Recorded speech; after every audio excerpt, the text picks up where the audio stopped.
Assalamualaikum warahmatullahi wabarakatuh. Saya Nurul Firdausi di sini akan mencoba menjelaskan sesuai dengan pemahaman saya mengenai jurnal yang nomor 2. Di dalam jurnal ini menjelaskan mengenai perkembangan terakhir dalam hukum keluarga di Bahrain, Qatar, dan juga di Uni Emirat Arab.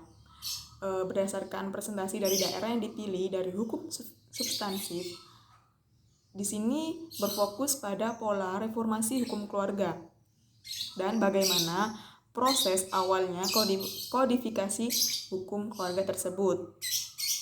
Dan di sini juga mempertimbangkan dampak bahwa pendekatan komparatif seperti memiliki pada aturan hukum saat ini yang berlaku. Selain itu, sejauh mana kedua pelaku pemerintah dan non-pemerintah itu dipengaruhi proses kodifikasi dieksplorasi. Sebagai pengenalan kode keluarga baru bertetapan dengan ratifikasi 3 negara dari Perjanjian Utama Hak Asasi Manusia pada umumnya. Dan di sini juga membahas interaksi dari hak asasi manusia internasional dan hukum keluarga nasional di Teluk Arab. Dan setelah saya membacanya, dapat disimpulkan bahwasannya baik domestik maupun tekanan internasional membuka jalan bagi reformasi hukum keluarga melalui kodifikasi di Teluk Arab.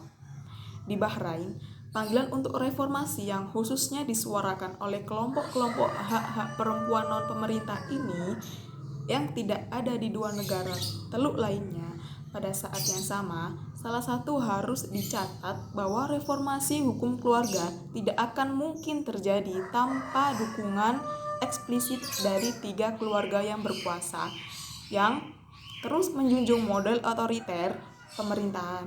Sebelum pengenalan kode baru, efek negatif dari hukum keluarga Islam tradisional yang empuk melalui manfaat pemerintah bukan benar-benar sedang ditangani. Kemudian, terdapat kekurangan yang cukup besar dari reformasi di bidang perkawinan.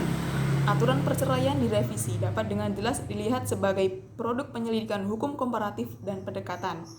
Ketiga negara teluk telah dimodelkan hukum tentang perceraian setelah reformasi sudah diperkenalkan di negara-negara Arab Muslim lainnya seperti Mesir dan juga Yordania. Kekuatan ini sebagian disebabkan oleh tingginya jumlah praktisi hukum dari kedua negara ini bekerja di teluk. Dan di bidang hak asuh anak, terutama bila dilakukan oleh ibu, kita masih melihat kebijaksanaan substansial yang diberikan kepada hakim tunggal. Hal ini mungkin sangat baik menjadi karakteristik yang paling terlihat dari kode keluarga baru. Apresiasi dan perhatian terhadap kesejahteraan anak terbilang sangat jelas. Kode keluarga Qatar 2006 adalah di antara sangat sedikit kode keluarga di dunia.